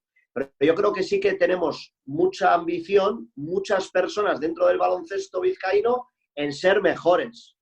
Pero también es verdad que nos tienen que guiar a ser mejores. Y me explico. Recientemente tuve una conversación de nosotros los entrenadores nos tenemos que autoformar, siempre, autoformar. Pero nosotros no autoformamos al jugador. Al jugador no le damos un libro y le decimos bloqueo directo, léete esto y para mañana ya lo tienes que saber ejecutar. Queremos entrenarle. Yo creo que para que los entrenadores de Vizcaya seamos mejores, nos tienen que entrenar y no tenemos que hacer Zoom, ni tenemos que complementar la formación de los cursos, que es muy importante, con formación en pista, con gente que sabe de verdad baloncesto, pero no un rato en un clinic, sino un rato cada semana, para que nuestros entrenadores, y yo me incluyo, y yo me apunto el primero, a ser mejores. Pero si no tenemos una escuela de entrenadores que realmente vayamos allí, la gente que quiere ser mejor, y podemos ir 28 o 2000, no vamos a poder mejorar ni como entrenadores, ni vamos a poder mejorar a nuestros jugadores. Igual va la gente los primeros 3 domingos y acaban solo 7 personas dentro de 56 domingos. Pues igual esas 7 personas son las que realmente quieren ser mejores. Pero tenemos que empezar a mejorar por ahí. Yo creo que ahí es una crítica constructiva que creo que la federación hace muy bien, el tema de los cursos. Y cada vez, desde que yo empecé ahora, hay mucha más variedad, hay muchas cosas para ver y para hacer, pero creo que habría que intentar todavía darle una vuelta más para que los entrenadores de Vizcaya seamos mejores. Todos los que quieran. Una cosa por comentar el tema. Al final el tema de los cursos, y yo creo que aquí hay unos cuantos alumnos, el curso te pone en la casilla de salida. A partir de ahí tú haces tu carrera. Hay gente que intenta llegar a la élite, otros que se conforman con entrar a un pre-mini, un mini, escolar, otros que quieren entrar a una liga vasca, cada uno se pone sus límites. Entonces, Yo creo que cursos hay, opciones de formarse hay, clinics hay. Ahora con todo este parón y esta forma de comunicarnos que tenemos ahora, van a salir como setas este tipo de iniciativas, pero cada uno se marca su camino. Por ahí en el chat he leído algo del entrenador vocacional. Creo que lo ha puesto Germán, ¿no? Sí. Yo creo en ese perfil, pero cada día es más complicado encontrar ese perfil de entrenador vocacional que mete horas, mete 25 horas al día. Eso ahora mismo no existe. Es muy complicado de captar este tipo de entrenadores. A ver, Jorge. entrenadores, yo creo que en Vizcaya, entrenadores, tenemos un buen nivel. Lo que ocurre que hemos perdido quizás lo que antes existía y era el entrenador referencia dentro de los clubes. Eso ayudaba muchísimo a la formación. El caso clásico, que nosotros tenemos el nuestro, Durán, Juanjo Moreno. Alrededor de él salían un grupo de entrenadores. Clásico. Gaby Gangoiti y Berrocho, alrededor de él salieron un grupo de entrenadores. Pasa a Paules, Aracaldo, Pedro Lambarri, alrededor de él salieron un grupo de entrenadores. Pues eran entrenadores de club con nivel. Y luego, pues en lo que iba haciendo, iba a buscar, pues a él el primer interesado en ir formando esos jugadores, esos entrenadores. Y ahora quizás ha perdido eso. Ahora quizás el entrenador acaba, saca su curso, saca su título y ya está buscándose serie de referencia. Lo que quiere hacer todavía es formándose dentro de un club de referencia. Pero esos entrenadores que eran de referencia antes, ahora ya no existen. Ahora vas a los clubs, los entrenadores, quitando 2 o 3 excepciones, porque más que nada, porque no es porque sean entrenadores, son el hombre polivalente dentro del club que hace de todo, pero no hay el entrenador ese de referencia que él se encargue de poner la mancheta y formar al grupo de entrenadores que tiene. Quizás a la borra la tenga que hacer la federación. Pues bueno, nos estamos dando alguna voltilla. Jorge. Sí, yo estoy de acuerdo en eso, en lo que está diciendo Jesús, ¿no? Yo creo que antes había como el alma mater, ¿no? En cada club que se encargaba de formar a todos los jugadores, a todos los jugadores que acababan o todos los jugadores que en su proceso de jugador pasaban a ser entrenadores, que te tutelaba y que te hacía ir dando pasos dentro de ese mismo club para crecer. Creo que ahora no, ahora son clubs unipersonales, pero no en ese sentido, en otro. En el que yo soy súper competitivo cuando me voy al club X para ser súper competitivo y ganarle al club H. Y creo que ese es uno de los errores. Y luego hay otra cosa, que yo ayer estuve viendo una charla de Carlos Colinas, un poco de estructura de club, y que me pareció súper interesante, que es el tema de los entrenadores tutelados, que es algo que creo que deberíamos adoptar, ¿no? El hecho de que un entrenador que está en categoría senior pues tuviera varios tutorizados en los que pudieran participar en los entrenamientos, que pudieran participar en las planificaciones, porque creo que estoy muy de acuerdo con lo que dice Alberto. Creo que todo esto que hacemos de Zoom, todo esto de ver charlas, todo esto de leer Internet, esto lo podemos hacer siempre. Pero creo que la experiencia que más hace crecer a un entrenador es trabajar con alguien y ver cómo interrelaciona las cosas, cómo hace crecer un ejercicio, cómo hace crecer una estructura táctica en un sistema durante una semana, durante 3 semanas. Yo creo que todo eso es lo que no tenemos y creo que en ese sentido sí que deberíamos intentar dar pasos, porque creo que es donde más, yo por lo menos personalmente, yo mejoro mucho escuchando conferencias en Internet o leyendo libros, oyendo a clinics o tal, pero donde yo más he mejorado es cuando alguien ha sido capaz de explicarme este tipo de cosas, o cuando he podido ver entrenar una semana entera a un entrenador. Y el entrenador acaba el entrenamiento y viene y te cuenta qué ha hecho, por qué ha hecho y cómo va a preparar el partido, te da la hoja de partido, te dice voy a hacer esto en el partido. Yo creo que eso, por ejemplo, no lo tenemos y habría que buscar una manera de hacerlo porque, por lo menos personalmente para mí, es la manera en la que más se progresa. Otra cuestión, Iván, de la que se habla es, pues te pregunto a ti por qué habla de entrenadores jóvenes. Y se habla de que muchas veces se coloca a los entrenadores jóvenes en la base, equipos minis, infantil, el eterno debate, de que al final, por horarios, muchas veces por conveniencia, sucede que quizás ese entrenador es el más apropiado, siempre entre comillas. Y aparte de eso, Se habla también de un poco del egoísmo del entrenador en ocasiones para pues igual adquirir reconocimiento externo por haber ganado y dejar un poco de lado la formación en esas etapas. No sé qué piensas. Yo voy a intentar fusionar esta pregunta con lo que estaban comentando antes. Estoy de acuerdo que quizá hay mucha información teórica y haría falta un poco más de trabajo en pista, de ver detalles, maneras de gestionar la sesión, pero yo voy a decir exactamente lo mismo que ha dicho Germán. Creo que somos poco autocríticos en el sentido de que hay muchísimos clinics en YouTube, muchísima información en Internet. Yo mismo muchas veces hablo con entrenadores de amigos míos de otros clubes, voy a verles entrenar cuando tengo tiempo. Creo que formarse está en la mano de cada uno. Y yo mismo, a modo personal, me invierto la semana de cara a tener 4 horas y media para estudiar y ver detalles acerca de un contenido. Y yo me planifico individualmente para ser mejor yo como entrenador. Porque creo que si tenemos, para mí, es muy importante el hecho de que vamos a enseñar a gente a hacer algo, primero los que tenemos que estar lo mejor formados posible somos nosotros. Ahora bien, creo que cometemos un error, yo el primero, que muchas veces lo que llevamos a los críos, de ahí yo creo el querer ganar, el poner por encima el ego nuestro, yo creo que hay veces que no es eso, sino que les llevamos a enseñar lo que nosotros sabemos en vez de lo que ellos necesitan. Si voy a hacer un trabajo de mejora técnico-táctica de bloqueo directo, yo no les tengo que enseñar todo lo que yo he aprendido sobre el bloqueo directo. Tengo que ver qué necesidades tienen, en qué punto están, qué objetivos voy a establecer, cuál va a ser la progresión de esa mejora técnico-táctica.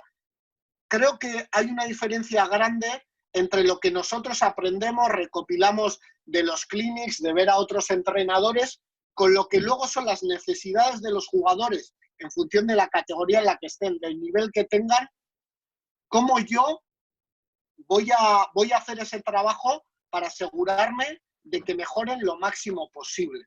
No sé si he contestado un poco a todos los puntos que había, era complicado. Sí. Yo, Íñigo, quería comentar una cosa. Sí.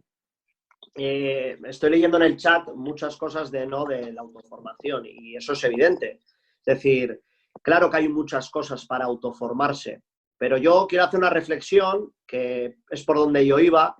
Esto mismo que hay para los entrenadores lo hay para los jugadores. Y verdad que al jugador no solo le decimos, oye, ve vídeos en internet de cómo se hace el cambio entre las piernas, ¿verdad? Porque hay 1000, pero 1000. Eso no se lo decimos al jugador. El jugador tiene a alguien que lo tutoriza, en este caso un entrenador, para que lo haga de la mejor manera posible. Y luego el jugador se autoformará viendo un montón de vídeos en internet, como hacemos los entrenadores. Yo voy mucho más allá. Si somos tan pesados con el jugador de que tiene que meter horas y somos tan pesados de que el jugador la jugadora tiene que estar en continua tutorización y formación y estar detrás de él, ¿por qué no tenemos ese mismo pensamiento para nosotros? Yo creo que ahí podemos empezar a ganar terreno. Lo que no puede ser es solo la autoformación. La autoformación es básica. Ahí demuestra el que quiere crecer como entrenador o el que no quiere crecer como entrenador. Pero para que esa autoformación tenga luego una validez total, tendrá que ver alguien, va a poner a Jorge, que le tengo ahora mismo en pantalla. Yo le pregunto muchas cosas a Jorge y a Chuchi Solar le pregunto muchas cosas. Yo me considero que mis 2 tutores son ellos 2. ¿Por qué? Porque no solo lo que veo en internet se lo pregunto a ellos, experiencias, y me lo explican 180 veces. Y quizás aprenda más de gente que tiene ese tipo de experiencia y ese tipo de nivel, porque lo que yo no he vivido, ellos lo han vivido para bien y para mal.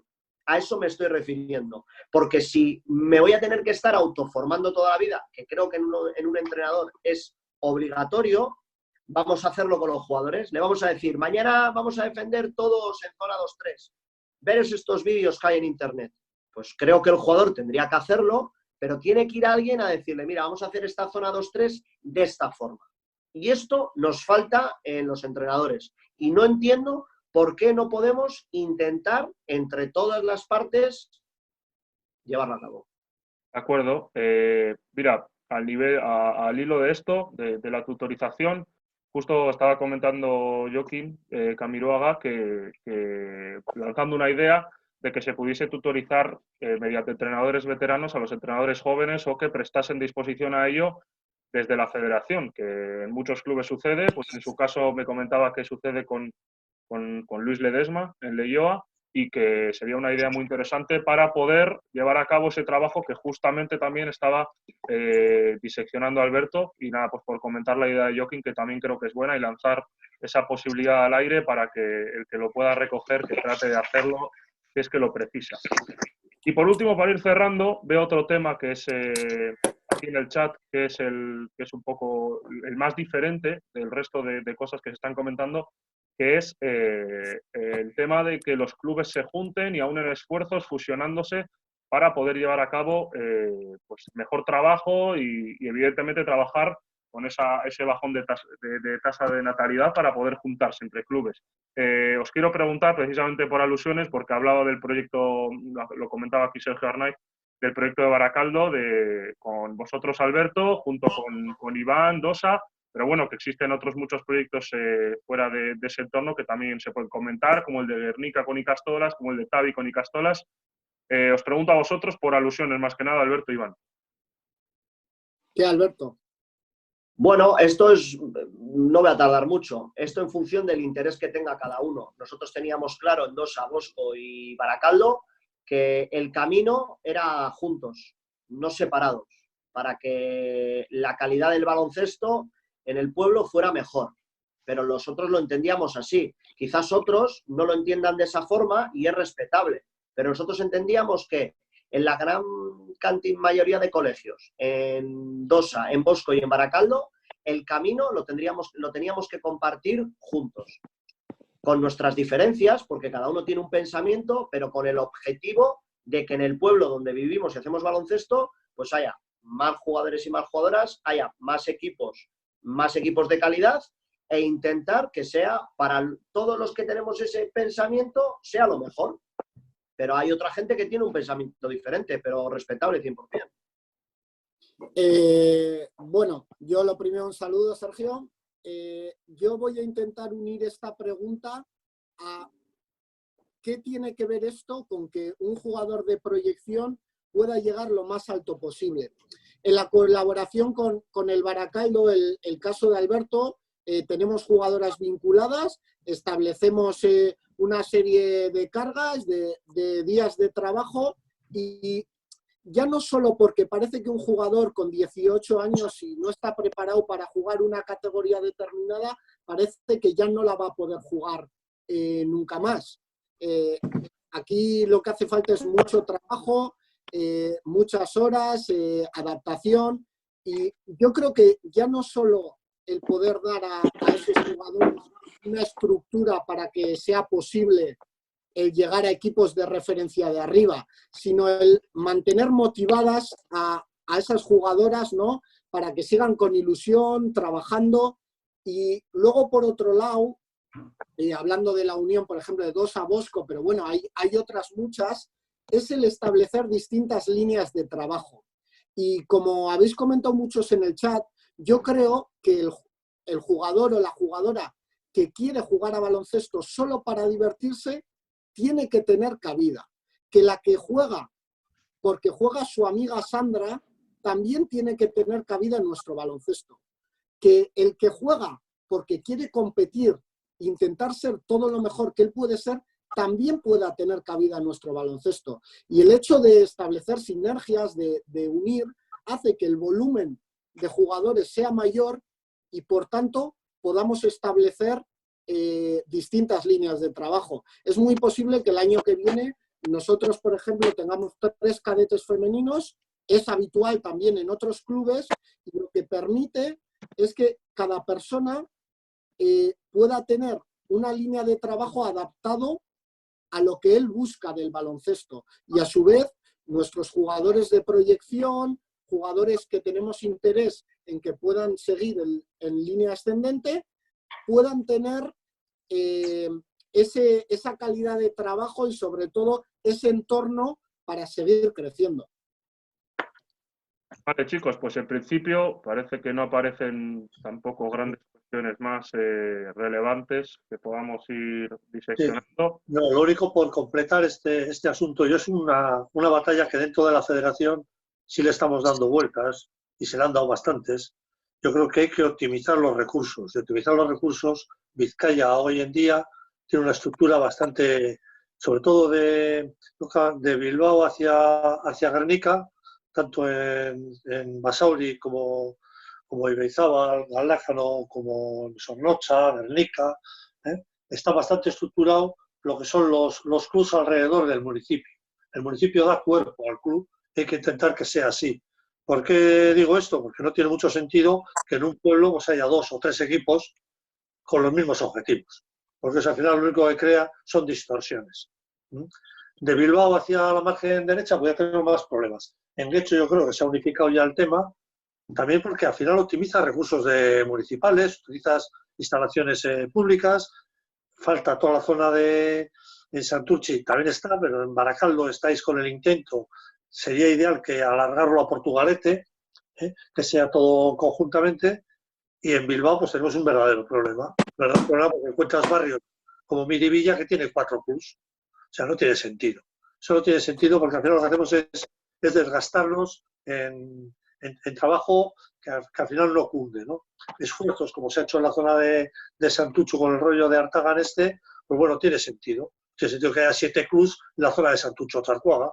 Pues bueno, que por lo menos que tengan un sitio de debate, de entorno, de poder optimizar recursos. Yo creo que eso hay que trabajarlo y hay que incentivarlo. Vale, nos quería intervenir un momento Sergio, justo antes de terminar. Sergio, ¿estás por ahí o qué? A ver si se le escucha. Estoy. ¿Se me oye? ¿Se me oye, no, Diego? ¿Compañía? Sí, sí. Bueno, de primeras, bueno a todos. Bueno, yo lo comentaba antes en el chat también, el caso de ASO, creo que ha salido también a colación un par de veces, lo acaba de decir Iván hace un momento, de dar 2 líneas de básquet a la gente. Una más dedicada a profesionalizar, a competir, a aprender y poder llegar a la élite, como estábamos diciendo, y otra un poco más a la amiga de Sandra, para que pueda jugar y pueda divertirse, porque todo el mundo creo que tiene que tener cabida. Pero yo creo que, y voy a entrar en un tema peliagudo, que es los enfrentamientos entre clubes, entre personas, nos llevamos bien, nos llevamos mal, creo que no llegan a hacer posible que haya esa fusión, esa unión en clubes más compactos, más grandes, que puedan dar esa profesionalización y que puedan hacer que lleguemos a algo importante. Ahora mismo comentaba Jesús el tema de Artagan, que a mí me parece una idea buenísima y ojalá vaya para adelante y salga bien. Bilbao, lógicamente, es más grande, tiene que tener, por lógica, más clubes, pero en el resto de zonas, en pueblos pequeños, la unión de esos clubes para poder dar ese apoyo a entrenadores, a jugadores y jugadoras, para que puedan llegar más arriba y profesionalizar. Comentaba antes el tema de la cantidad. Hay miles de clubes, entre ellos yo estoy jugando ahora mismo en uno que somos unos jóvenes ya prácticamente jubilados, que no vamos a ningún lado. Antiguamente en fútbol, yo conocí hace años que había un torneo interbares fuera de cualquier tipo de federación. Y creo que aquí pues, eso se podría organizar por otro lado, pero realmente todos los clubes que quieran competir, que quieran llegar a algo, una fusión por zonas. Yo ahora mismo, por ejemplo, bueno, estoy en Barnaberry, fusionado con Santurchi. Tengo un caso, Jorge e Íñigo lo conocen bien, que juega conmigo, un jugador, pero que entrena y juega con el EVA, que le está ayudando muchísimo. Es un chaval que se está desarrollando bastante bien Y bueno, pues creo que esa tiene que ser la opción si queremos mirar a la hora de profesionalizar tanto jugadores como entrenadores. Esa tiene que ser la idea de futuro dentro de Vizcaya. Menos clubes y más profesionales. Sería mi idea, vamos. No sé cómo lo veis. Pues, Sergio, yo creo que es un poco en consonancia de lo que se ha comentado y siempre con la idea de aunar esfuerzos y hacer las cosas mejor, ¿no? Un poco lo que se busca. Es que ricasco por la aportación, Sergio. Sí. Nada, chicos, ir despidiendo el tema, anunciaros que vamos a hacer alguna más de estas, un debate más las próximas semanas. Os pedimos que estéis atentos y que mostréis pues la misma participación que se ha mostrado en el día de hoy, que ha sido fantástica. Agradeceros vuestra disposición a estar siempre. Y nada, un saludo a todos, como siempre por el chat, y espero que todo continúe lo mejor posible a nivel de salud sobre todo para todo el mundo y que estéis llevando la cuarentena de la mejor manera posible y para eso tratamos de hacer este tipo de iniciativas. Es que ricasco a todos, ¿vale, chicos? Y sobre todo a los ponentes, ¿vale? Agur. Agur.